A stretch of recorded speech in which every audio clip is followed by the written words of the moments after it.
16 దినములు చెడ్డవి గనుక మీరు సమయమును పోనివ్వక సద్వినియోగము చేసుకోవాలి. దినములు చెడ్డవి. ఎక్కడ చూసినా చెడు సంఘటనలే కానీ మంచి ఉండట్లా. నిన్న పేపర్లు వేశారు ఒక చోట, 5 బిడ్డలంట ఆమెకి. 5 బిడ్డలను భర్తను వదిలేసి ఇంకో పాపంలోకి వెళ్ళిపోయింది. వింటుంటే చాలా బాధాకరమైన విషయాలు. దినములు చెడ్డవి గనుక మీరు సమయమును పోనివ్వక ఏం చేయాలి? సద్వినియోగం. చదువుమా. అజ్ఞానుల వలె కాక జ్ఞానుల వలె నడుచుకొనవలెను. దేవునికి మహిమ కలుగును గాక. కాబట్టి సమయాన్ని పోనివ్వక, పోతుందా పోలేదా, దానంతట అది పోతుంది. సమయాన్ని చాలా జాగ్రత్తగా కనిపెట్టాలి. ప్రతి సమస్యకు జవాబు ఏందో తెలుసా? ప్రార్థన. చెప్పండి. ప్రతి సమస్యకు, ప్రతి ఆశీర్వాదానికి, ప్రతి ఆనందానికి ప్రార్థనే. అందుకని మన ముందు కాలం చేసిన భక్తులందరూ కూడా ప్రార్థనకి ఎక్కువ ప్రాధాన్యతనిచ్చారు. ప్రార్థన ప్రార్థన ప్రార్థన. నిన్ను అత్యధికంగా బలపరిచేది ప్రార్థనే. అందుకు కనుక సమయమును పోనివ్వక సద్వినియోగము చేసుకోవాలి. చెప్పండి. కొంచెము రోజుకు కొంచెం తింటున్నావు, దానికి తగినంత బలమే వచ్చింది. ఇంకా దానికంటే కొంచెం ఎక్కువ తిన్నావు, దానికి తగినంత బలమే వచ్చింది. అలాగే కొంచెం ప్రార్థన చేశావు, కొంచెం ఆశీర్వాదం. అట్లాగే ఇంకా కొంచెం ప్రార్థన చేశావు, ఇంకా కొంచెము ఆశీర్వాదం. ఎక్కువ ప్రార్థన చేస్తే ఎక్కువ ఆశీర్వాదం వస్తుంది, అనుమానము లేదు. కాబట్టి ఇది ఎప్పుడు ప్రశ్నించుకుందాం ఈ రోజు నుంచి. ఒక ఆయన రోజుకు 3 గంటలు ప్రార్థన చేయాలని అనుకున్నాడట. తీర్మానం చేసుకున్నాడు. ఒక 10 రోజులు చేశాడు. 11వ రోజు ఒక పెళ్ళికి వెళ్ళాల్సి వచ్చింది, బంధువుల పెళ్ళి. వెళ్ళాడు. ఆ పెళ్ళి అంతా అయ్యేసరికి ఆలస్యమైంది. టైం చూస్తుంటే 12, మధ్యరాత్రి 12 లోపు 3 గంటలు చేయాలి ప్రార్థన. అప్పటికి 1 గంట చేసుకున్నాడు, 2 గంటలు ఉంది. పరిగెత్తుకుంటూ బస్టాండ్కి వెళ్ళిపోయి బస్టాండ్లో ఒక మూలన మోకరిల్లి 2 గంటలు ప్రార్థన చేశాడు. ఏంటంతా? దేవుడంటే భయము. ఆమె ఏముండాలి? దేవుడంటే భయం. అప్పుడు నీవు చేస్తావు ప్రార్థన. ఎంత గొప్పగా నీవు చేస్తావో దేవుడు నిన్నంత గొప్పగా చేయునుగాక. కాబట్టి ఈ సమయాన్ని మనము చాలా జాగ్రత్త. దేవుడు 8760 గంటలు ఇస్తే 876 గంటలు మనం ప్రార్థన చేయాలి. అది 10వ వంతు, 10వ భాగం. లెక్కలు వేసుకోండి. ఒక్కొక్కరి జీవితంలో అంత ప్రార్థన ఉంటే నువ్వు 10వ భాగం ఇచ్చినట్టే. అంతకంటే ఎక్కువ ఉంటే ఇంకా ధన్యుడవు. కాబట్టి అపోస్తులైన పౌలు గారు అంటున్నాడు, సమయమును పోనివ్వక సద్వినియోగము చేసుకోవాలి. ఎందుకో తెలుసా? దినములు చెడ్డవి. ప్రభు కృపను బట్టి సంవత్సరం అనే దయా కిరీటం ఇచ్చాడు దేవుడు. కిరీటాలు చాలా ఉన్నాయి. సంవత్సరం అనే దయా కిరీటమును ఇచ్చాడు దేవుడు.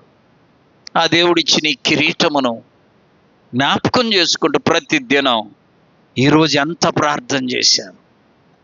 అందుకనే చాలా మరలు నేను మరలా చెప్తున్నా, ఒక్కసారి 2.5 గంట చేయాలంటే కష్టమైద్ది కనుక ఉదయము కొంత, మధ్యాహ్నము కొంత, సాయంకాలము కొంత, అలా 2 గంటల 40 నిమిషాలు ప్రతి ఒక్కరూ ప్రతిరోజు ప్రార్థన చేయాలి.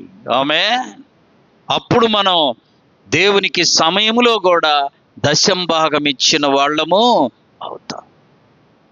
ఇక రెండవది చూడండి, దేవుడు మనకిచ్చిన ఈ శరీరము ద్వారా దేవుణ్ణి మహిమపరచాలి. ఆమె చూడండి, రోమీలకు రాసిన పత్రిక 12వ అధ్యాయము 1-2 వచన.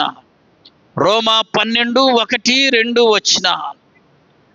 కాబట్టి సహోదరులారా, పరిశుద్ధమును దేవునికి అనుకూలమునైన సజీవ యాగముగా మీ శరీరములను ఆయనకు సమర్పించుకొనుడి.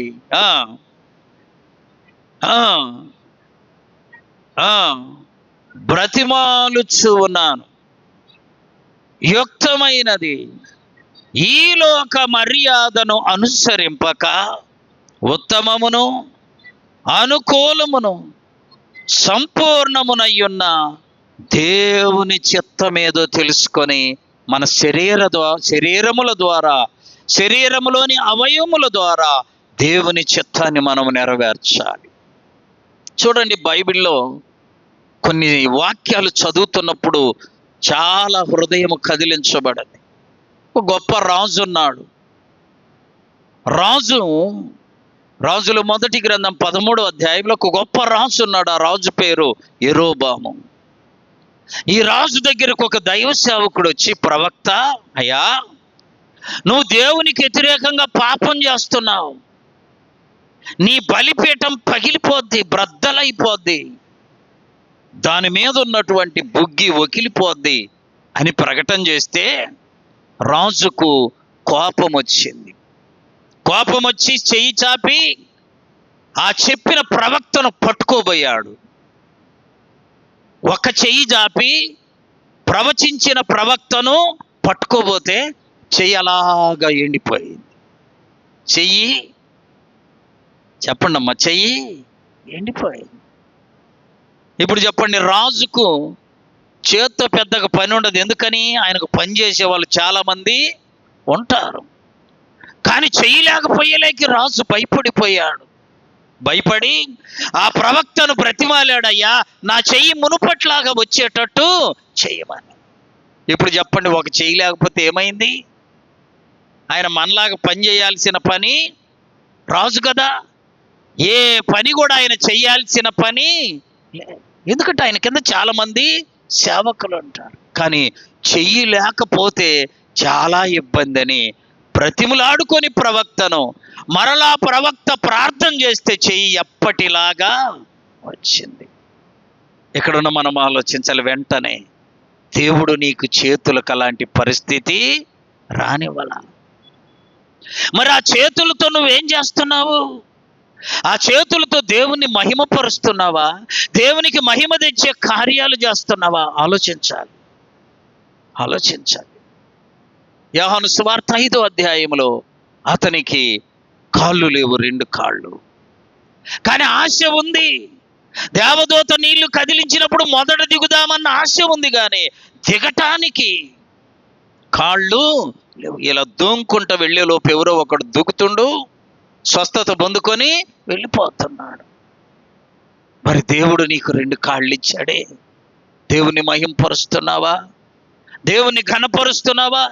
అపోస్తల కార్యముల గ్రంథం 3వ అధ్యాయంలో పుట్టినది మొదలుకొని కుంటోడంట. పుట్టుకతోనే కుంటివాడు ఒక వ్యక్తి దేవాలయము దగ్గర భిక్షమడుక్కుంటా ఉన్నాడు. ఆ వ్యక్తిని పేతురు గారు 7వ వచనం చెయ్యి బట్టి లేవనెత్తెను.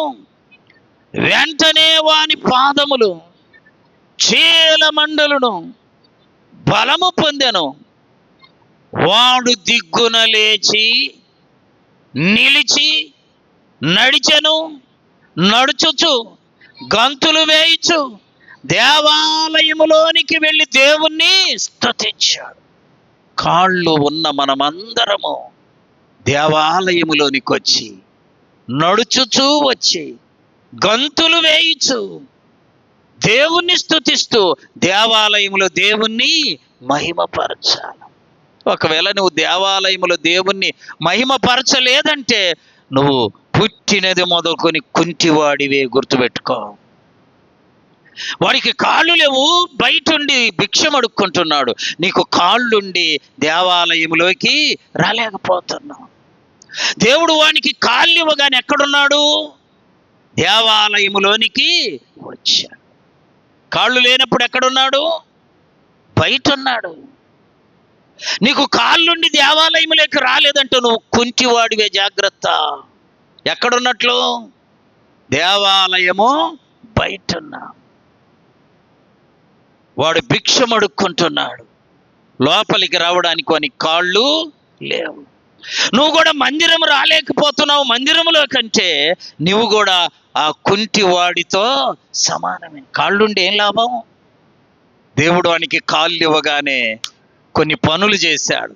వాడు దిగ్గున లేచి నడుచుచు గంతులు వేయుచు దేవుణ్ణి స్తుతిస్తూ దేవాలయంలోనికి వచ్చాడు. నీ కాళ్ళున్న ప్రతి వ్యక్తి చేయాల్సిన పనులు ఇవి.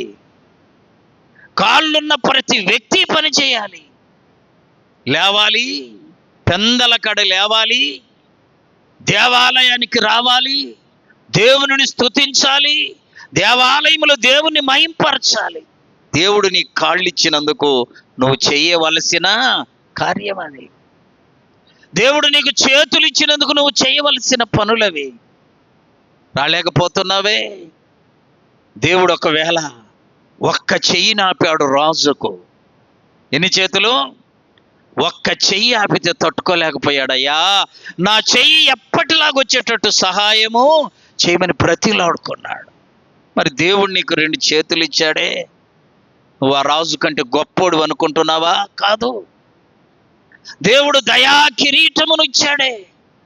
పోయిన సంవత్సరము కంటే ఈ సంవత్సరం అత్యధికంగా దేవుడు మనల్ని దీవించాలంటే తప్పనిసరిగా పోయిన సంవత్సరం కంటే ఎక్కువగా మనం అందరము ప్రార్థన చేయుదుముగాక. అప్పుడు దేవుడు ఆశీర్వదిస్తాడు. ఒకవేళ పోయిన సంవత్సరం అంతా కష్టాలే, పోయిన సంవత్సరం అంతా కన్నీళ్ళే, ఈ సంవత్సరం అన్నా దేవుడు కనికరిస్తాడు. తప్పక కనికరించునుగాక.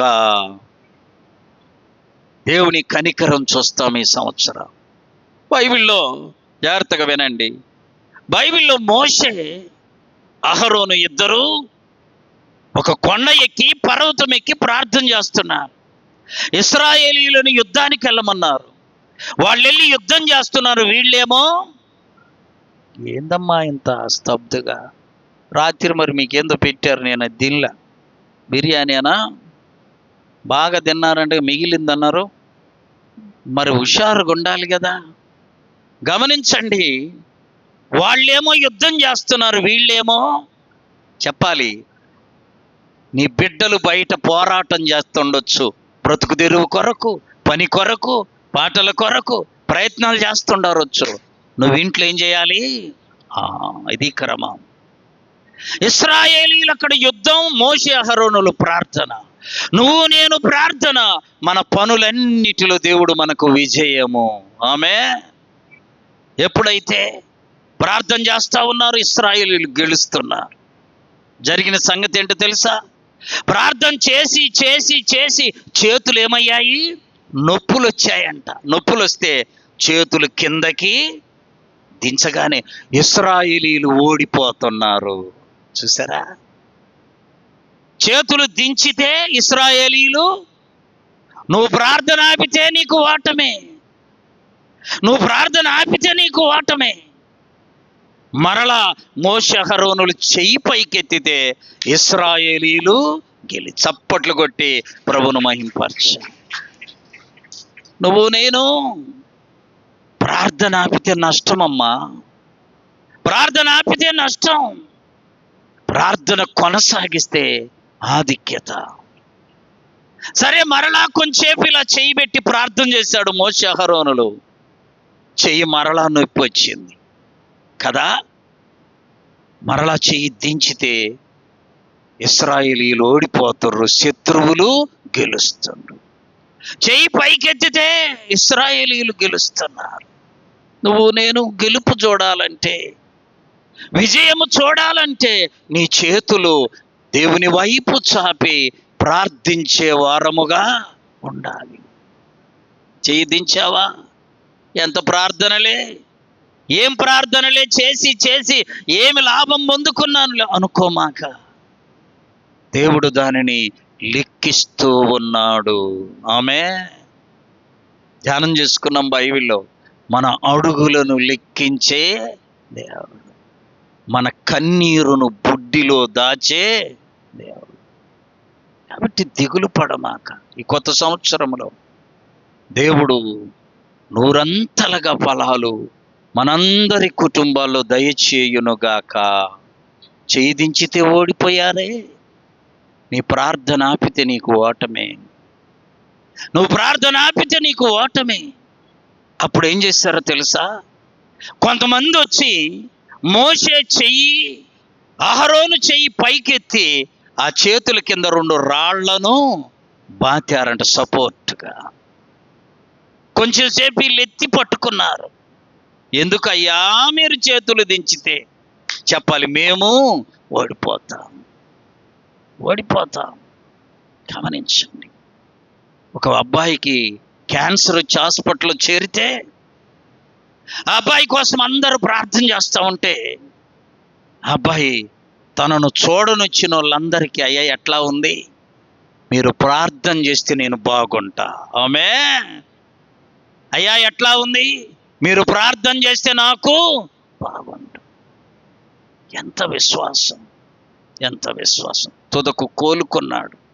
కోలుకున్న తర్వాత సాక్ష్యం చెప్తున్నాడట, నన్ను చూడనొచ్చిన వాళ్ళందరి ప్రార్థన దేవుడు విన్నాడు. చప్పట్లు కొట్టి ప్రభువును మహిమపరచండి. ఎవరన్నా హాస్పిటల్లో ఉంటే చూడటానికి వెళ్తే ఏం చెబుతారు? అమ్మా అయ్యా ఎట్లా ఉందంటే సుమారుగా ఉంది. ఎట్లా? సుమారుగా ఉంది అయ్యా. అది కాదు, నువ్వు ప్రార్థన చేస్తే నేను కోలుకుంటా. మోషే అహరోనులు ప్రార్థన చేస్తే ఇశ్రాయేలీయులు కోలుకున్నారు. ప్రియులారా, కోలుకున్నారు. తుదకంట చేతులు బరువెక్కి చేతులు ఎత్తలేకపోతుంటే హూరు అనేటువంటి ఒక అతను ఇంకొక అతను వచ్చి ఈ 2 చేతులు ఎత్తి అలాగే పట్టుకున్నారు. నీ భర్త ఒకవేళ బలహీనుడైతే అతని చెయ్యి నువ్వు పట్టుకొని బలపరచు. నీ భార్య ఒకవేళ బలహీనురాలైతే ఆమె చెయ్యిని నువ్వు బలపరచుదువుగాక. చూసారా, మోషే అహరోనులు ఆ క్రమములు అలాగే చేతులు పెట్టారంట. ఫలితంగా అద్భుతమైనటువంటి విజయం ఇశ్రాయేలీయులకు వచ్చింది. ప్రియులారా, నీ బిడ్డలు విజయ పదములో ఉండాలి అనంటే నీ చేతులు పైకెత్తే వారముగా ఉందుముగాక. అద్భుతమండి, అద్భుతం. ప్రభు కృపను బట్టి అమ్మా ఈ క్రొత్త సంవత్సరములో నీ ప్రార్థనను పెంచు. నీ పొట్టను పెంచమాక. ఏం పెంచు? ప్రార్థన. నోటి నిండా చెప్పాలి. ఏం పెంచాలి? అక్కడ మన చర్చిలో ఒక ఆమెకు ప్రతి సంవత్సరం నేను గమనిస్తుంటా, నిండైన వాగ్దానం వచ్చింది. ఏ వాగ్దానం? కొరత ఉండదు, అది చదవగానే కడుపు నిండిపోద్ది. అట్లాంటి వాగ్దానం వచ్చింది. నేను గమనించింది ఏంటంటే ఆమెలో అందరికంటే ముందు వచ్చింది, అందరికంటే ఆఖరణ మనము. చెప్పండి, అందరికంటే. నేను ఇవాళ 2 పాటలు పాడాల్సి వచ్చింది. నా పాటలు మీకు ఇస్తా, దయచేసి ముందు రండి, పాడండి. నాకు కొంచెం ఇక్కడ రెస్ట్ దొరికితే అక్కడ వాడబడతా. 2 పాటలు చివరిని వచ్చేది నేను పాడాలి. ఎట్లా కుదురుద్ది? చివరి వస్తే అన్నం ఉంటుందా? భోజనాల్లో అన్నం ఉంటే కూర ఉండదు, కూర ఉంటే అంతే. ఇక్కడ కూడా ముందు రావాలి, ముందు వరుసలో. క్రొత్త సంవత్సరములో అందరము సమయాన్ని పాటించుదుముగాక. మోషే అహరోనుల ప్రార్థన ఇశ్రాయేలీయులను గెలిపించింది. నా ప్రార్థన చెప్పాలి, మన కుటుంబాన్ని గెలిపించునుగాక. అబ్రహాము లింకన్ అనే మాజీ ప్రెసిడెంట్, అమెరికా మాజీ ప్రెసిడెంట్ చెప్పాడట, అయ్యా మీ నాన్న చెప్పులు కుట్టుకుండేవాడు, మీరు చాలా పేదోళ్ళు, అమెరికా దేశానికి ప్రెసిడెంట్ ఎట్లా అయ్యావు అని అడిగితే ఆయన ఒక మాట చెప్పాడంటే ఏమని తెలుసా? మా అమ్మ ప్రార్థన ప్రవాహములాగా. ఎట్లా? గట్టిగా చెబితే ఏమైంది? ప్రవాహములాగా. అంటే ఒక నీళ్ళ తుఫాన్ వచ్చి నీళ్లు ప్రవాహములాగా వస్తాయి కదా, మా అమ్మ ప్రార్థన ప్రవాహములాగా నన్ను కొట్టుకొని వచ్చి అమెరికా అధ్యక్షుడి సీట్లో కూర్చోబెట్టింది. చప్పట్లు కొట్టి ప్రభువును మహిమపరచండి. మనం ఈ భూమి మీద స్థిరంగా ఉండంగది ఏదో ఒక రోజు చెబుతారని చూడు, చన్నగా చెబుతారు, భయం. ఏదో ఒక రోజు మన బిడ్డలు చెప్పాలా, మా అమ్మ ప్రార్థన చెప్పాలి. ఈ మాట అంటుంటే నీ గుండెల్లో రగలాలి. మా అమ్మ ప్రార్థన నన్ను ఎంతోని చేసింది చెప్పగలగాలి నీ కుమారుడు, నీ కుమార్తె. అది నీ కుమారునికి, నీ కుమార్తెకు గొప్ప విజయం ఇస్తుంది. కాబట్టి ప్రియులరా, చెయ్యి దించితే ఓడిపోయారే. ఎంతసేపు దించారు? కొంచెం సేపే. ఒక్కరోజేలే ప్రార్థన చేయండి, ఒక వారమేలే పోంది అని నువ్వు అనుకుంటున్నావేమో.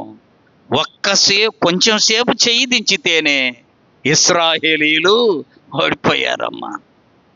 కొంచెం సేపు ప్రార్థన ఆపుదాములే, ఒక వారం పోకపోతేమిలే. నీ జీవితంలో ఉండకూడదు. సంవత్సరానికి 52 ఆదివారాలు. ఆమేన్. పోయిన సంవత్సరం ఒక్క అబ్సెంట్ ఉంది నాకు. దాని కొరకు ఎంతో ప్రార్థన చేశా, క్షమించమని ప్రభు. మరి మీరు తీద్దామా? హాజరు లిస్టు తీద్దామా? తీస్తే ఒక్కొక్కరికి చాలా అబ్సెంట్లు ఉంటాయి. కొత్త సంవత్సరంలో ప్రతి ఆదివారం ప్రభు సన్నిధిలో మనమందరము ఉందుముగాక. చూసారా? ఆమె రాత్రి వాగ్దానం తీసుకుంటే ఇంకా నిండైన వాగ్దానం వచ్చింది. ఆమె అది నేను ఇచ్చేది కదా, అక్కడ పెడతా కదా, తీసుకుని ఆ వాగ్దానం చూడగానే అందరికీ ఒకటే ఇది, ఏంది మీకు ప్రతి సంవత్సరం మంచిది వస్తుంది. కారణం ఏంటి గమనించారా? పోనీ ఆమెతో పాటు ముందు రావడం నేర్చుకుంటున్నారా? అది లేదు. అమ్మా, పిండి పెడితేనే రొట్టె చెప్పాలి. పిండి పెడితేనే మనమేం రొట్టెత్తే పిండి పెడదాం. చూడు ఎంత తప్పు, అన్యాయము. అమ్మా, నువ్వు వస్తే బాగుపడతావంటే మనమేమన్నా బాగుపడ్డాక వద్దాం. చాలా తప్పు. ప్రియులరా, దైవ జనం ఆలోచించాలి. ప్రభు సన్నిధిలో ముందుగా రావడం, నీ శరీరంలోని ప్రతి అవయవము ప్రభువును మహిమపరిచేదిగా ఉండాలి. ఆమేన్, ఆమేన్. చాలా మార్లు చెప్పా, మళ్ళా చెప్తున్నా. అబ్రహాములు ఇంకా నా మాట చెప్తే ఆ మాటను బట్టి చాలా మంది రక్షింపబడ్డారంట. ఆమేన్. ఆ మాటను బట్టి అనేక మంది తల్లులు ప్రార్థన ప్రారంభించారంట. ఆమేన్. నువ్వు నేను ప్రభు సన్నిధిలో బిడ్డలు కలిగిన ప్రతి తల్లి తండ్రి లింకన్ గారి తల్లి వలె ప్రార్థన ప్రవాహమును ప్రారంభించుదుముగాక. ప్రార్థన ప్రవాహం. ఇప్పుడు యవనస్తులు ఉన్నారు, మా పిల్లలకి పెళ్లి కావాలా, పెళ్లి కావాలి. ఎవడికి చెప్పాల్సిన పనిలే, చెప్పాల్సిన ఆయనకు సరిగా చెప్పు. ఆయన కొద్దిగా చెబుతాము, పెళ్ళిళ్ళ పేరైకింత చెబుతాం, ఉపయోగము ఉండదు. ఆయనకి ఎక్కువ చెప్పు. నీ దేవుడు నీ పక్షాన కార్యము నెరవేర్చే దేవుడు. చూడండి, ఇర్మియా గ్రంథం 16వ అధ్యాయం 26వ వచనం. ఇర్మియా 16:26 చదవాలి. 16:26 ఇర్మియా గ్రంథము 6:26 క్షమించండి. చూడండి దేవుడు ఎంత బాగా చెప్తున్నాడు. నా జనమా, మనల్ని ఏమంటున్నాడు దేవుడు? నా జనమా, నా జనమా. మనం పిలుస్తామా ఇట్లా? అలా వాళ్ళోళ్ళులే అంటాం. దేవుడు అట్టన్లా ఏమంటున్నాడు? నా జనమా. చదువుమా. పాడు చేయువాడు హఠాత్తుగా మీ మీదకి వస్తున్నాడు. ఎవరంటే వచ్చేది? మంచి చేసేవాడు కాదు. చెప్పాలి ఎవడు? సైతానుగాడు, పాడు చేసేవాడు. నా జనమా, ఎంత బాగా చెప్తున్నాడు దేవుడు. నా జనమా, పాడు చేయువాడు హఠాత్తుగా నీ మీదకి వస్తున్నాడు. కాబట్టి గోనె పట్ట కట్టుకొని ఏం చేయాలి? దుఃఖించాలంటే కన్నీటి ప్రార్థన. ఎన్ని సాధించుకుంటామో కన్నీటి ప్రార్థన ద్వారా. రానిది కానిదంటూ ఏమీ లేదు. ప్రభు సన్నిధిలో సాతానుని గురించి దేవుని వాక్యం చక్కగా మనకు బోధిస్తుంది. నా జనమా, నాశనము చేయువాడు హఠాత్తుగా నీ మీదకి రాబోతున్నాడు. కాబట్టి నువ్వు దుఃఖము సలుపు, ప్రార్థన చేయి. చెప్పాను, ఈ గంటల వ్యవహారం అందరికీ అర్థం కాదు. దేవుడు నాకెందుకు ఆ తలాంతునిచ్చాడు? ఇన్ని గంటలు దేవుడు మనకిస్తే మనం ఇవ్వాల్సిన గంటలను ఆయనకు ఇవ్వడం లేదు. ప్రభువుకి ఇచ్చి చూడు. ఈ కొత్త సంవత్సరంలో ఊహించనన్ని గొప్ప మేలులు నువ్వు నీ కుటుంబము పొందుకొనుగాక. మూడవది, దేవుడు మనకిచ్చిన ధనం ఎంత? దేవునికి మనమిచ్చిన ధనం ఎంత? దేవుడు ఏదో ఒక రూపేణ నీకేమేమి ఇచ్చాడో నువ్వు మర్చిపోయినా ఆయన దగ్గర ఏముంటుంది? లెక్క ఉంటుంది. దేవునికి ఏమిచ్చినా ఆయన ఉంచుకునేవాడు కదా. రెట్టింపు దీవెనలు మనకు ఇచ్చే దేవుడు. చూడండి, తిమోతికి రాసిన మొదటి పత్రిక 6వ అధ్యాయము 7, 8 వచ్చిన. తిమోతికి రాసిన మొదటి పత్రిక 6, 7, 8 వచ్చిన. మనము ఈ లోకములోనికి ఏమీయూ తేలేదు. ఆమేన్. ఇది ఎంత సత్యం మా చెప్పాలి. ఇది ఎంతో సత్యం.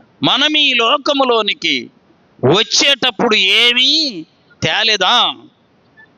దీనిలో నుండి ఏమీ తీసుకుపోలేము. ఆమేన్. అలెగ్జాండర్ అని వినండి. అలెగ్జాండర్ అని ఒక రాజు ఉన్నాడు. ఆయన అన్ని దేశాలను యుద్ధం చేసి గెలుచుకుంటూ వచ్చాడు.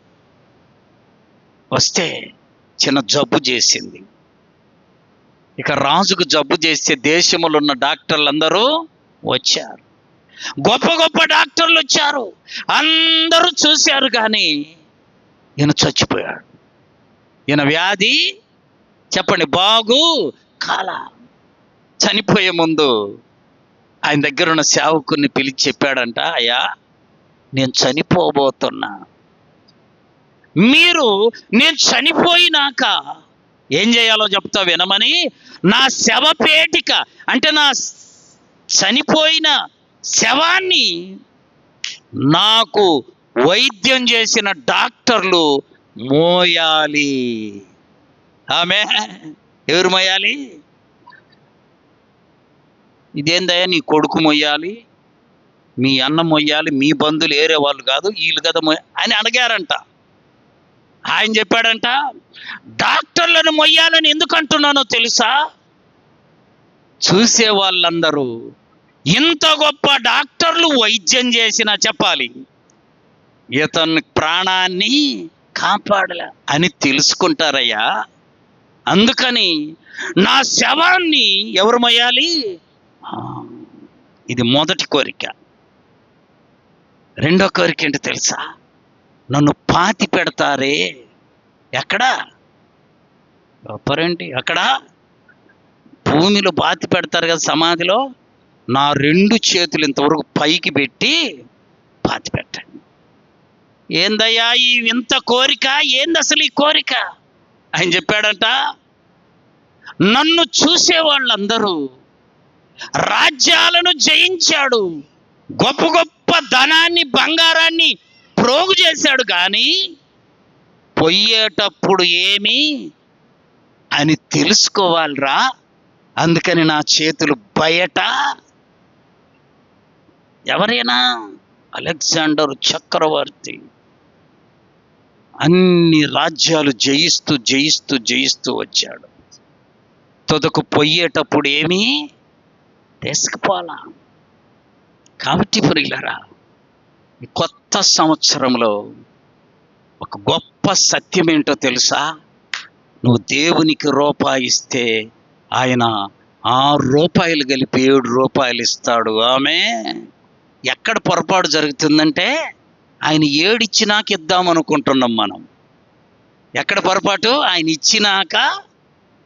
ఒకడిని అడిగితే మొన్న, అయ్యా రేపు జనవరి 1 ప్రతి సంవత్సరం వచ్చి వాగ్దానం తీసుకెళ్ళోడివి 2 ఏళ్ళ నుంచి రావట్లేదని అంటే, నేను తాగుడు మానుకుంటూ వస్తా. ఎవడికేమేడా? నేనంటే ఇప్పుడు ఆయన తాగుడు మానిపిస్తే వస్తాడంట. ఎవరికి అవసరం? మానుకోవాలంటే రావాలి. ఆమె జబ్బు పోవాలంటే మందు వేసుకోవాలా. నువ్వేమంటున్నావు? జబ్బు పోయినాక మంది వేస్తానంటున్నావు. జబ్బు పోయినాక మంది వేస్తే పోతావు. జబ్బు పోవడానికి మందు. అర్థమైందా?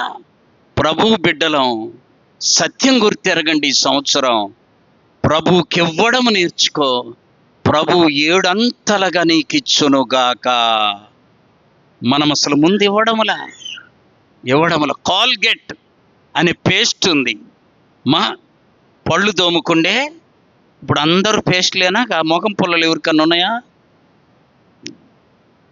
అంత పేస్టే, బ్రషే. అది వేసుకొని బజారుకు వస్తారు. అసలు మొహం కడిగిందా బయటికి రా. ఒకవేళ వచ్చినా బ్రష్ పెట్టుకొని రాకూడదు, కానీ అది వేసి వస్తారు. మేము కాగా ఒక పేస్టు, ఒక బ్రష్ అందరూ చూడాలని. చూసారమ్మా? ఆ కాల్గేట్ అనే పేస్ట్ ఉంది కదా, ఆ పేరు అమెరికాలో ఒక విశ్వాసిది. ఆమె ఆయన పేరు కాల్గేట్.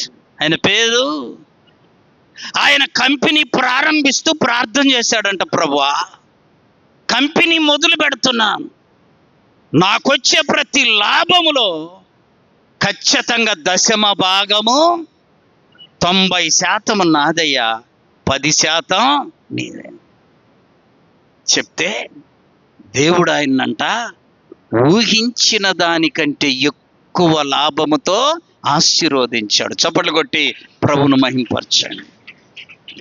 ఊహించిన దానికంటే ఎక్కువ లాభాలు వచ్చాయంట.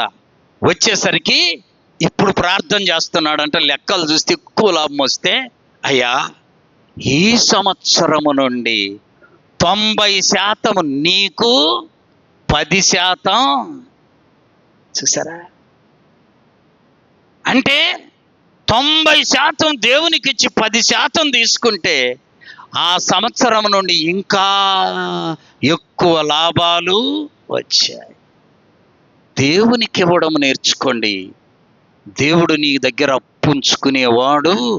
ఆయన నిన్ను 7 అంతలుగా ఆశీర్వదిస్తాడు. దేవునికి ₹1 పెడితే ఆయన నీకు ₹7 ఇస్తాడు. మనం పెట్టకపోతే మనకు రానే రాదు. ప్రభువుకి ఇవ్వడం నేర్చుకున్నాం. మొదటిది, దేవుడు మనకిచ్చిన సమయం ఎంత, దేవునికి మనమిచ్చే సమయం ఎంత.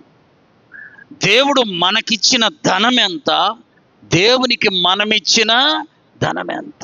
అంతేకాదు, దేవుడు మనకిచ్చిన శరీరం ఏంటి, ఆ శరీరం ద్వారా దేవుని ఎంతగా మహిమపరిచాం. కాళ్ళు లేనోడికి కాళ్ళు రాగానే దేవాలయంలోనికి వచ్చాడంట, గంతులు వేశాడంట, అమ్మ దేవుణ్ణి స్తుతించాడంట. నీ కాళ్ళుండి, చేతులుండి, కన్నులుండి ప్రభు మందిరంలోకి రాకపోతే ఎంత ప్రమాదం. ఒకవేళ దేవుడు అవి తీసేస్తే, చదువుకున్న వాక్యం, నా జనమా చెప్పాలి, నా జనమా నాశనము చేయువాడు హఠాత్తుగా నీ మీదికి. ఒక చెయ్యి పోయిందనుకో, ఒక కాలు పోయిందనుకో, అమ్మా నీకెంత ఇబ్బంది? అవన్నీ ఇచ్చిన దేవుణ్ణి ఆయన సన్నిధిలో చేరి స్తుతించకపోతే ఎలా? మహిమపరచకపోతే ఎలా? కాళ్ళు లేనోడికి కాళ్ళు రాగానే మందిరములోకి వచ్చి గంతులు వేశాడు, దేవుణ్ణి స్తుతించాడు, దేవుణ్ణి మహిమపరిచాడు. కాబట్టి కొత్త సంవత్సరంలో మన ప్రార్థనా సమయము పెంచుకుందుముగాక. దేవునికి మనమిచ్చే కానుక దేవుని యొక్క లెక్క ప్రకారం ఇచ్చుదుముగాక. మన శరీరంలోని ప్రతి అవయవము ప్రభువును మహిమపరచునుగాక. ఇవి చేసి చూడండి. దేవుడు అన్నాడు, మలాకీ గ్రంథం చదవాలి. మలాకీ గ్రంథం చివరి అధ్యాయం, మలాకీ గ్రంథం చివరి అధ్యాయం దీనిని చేసి అనే మాట చదవండి. దీనిని చేసి 10వ వచనం, నా మందిరములో ఆహారముండునట్లు 10వ భాగం అంతయు నీవు నా మందిరపు నిధిలోనికి తీసుకుని రావాలి. దీన్ని చేసి చూడండి, దేన్ని చేసి అమ్మా, దేవునికి ఇవ్వడం అనే పని చేసి, మీరు నన్నప్పుడు శోధించిన ఎడల నేను ఆకాశపు వాకిళ్ళు విప్పి పట్టజాలనంత విస్తారమైన దీవెనలు కుమ్మరిస్తాను. ఎక్కడి నుండి చెప్పాలి? ఎక్కడి నుండి? ఒకడికి పనే, అసలు ఒకడితో సంబంధమే ఆయన ఇచ్చే ఎట్లా ఉంటాయంటే ఎక్కడి నుండి ఉంటాయి? ఎవడు ఆపలేడు. ఈ 3 కార్యాలు ఖచ్చితంగా చేసి 3 ఆశీర్వాదం పొందుకుందుముగాక. మోకరించండి, ప్రార్థన చేసుకుందాం.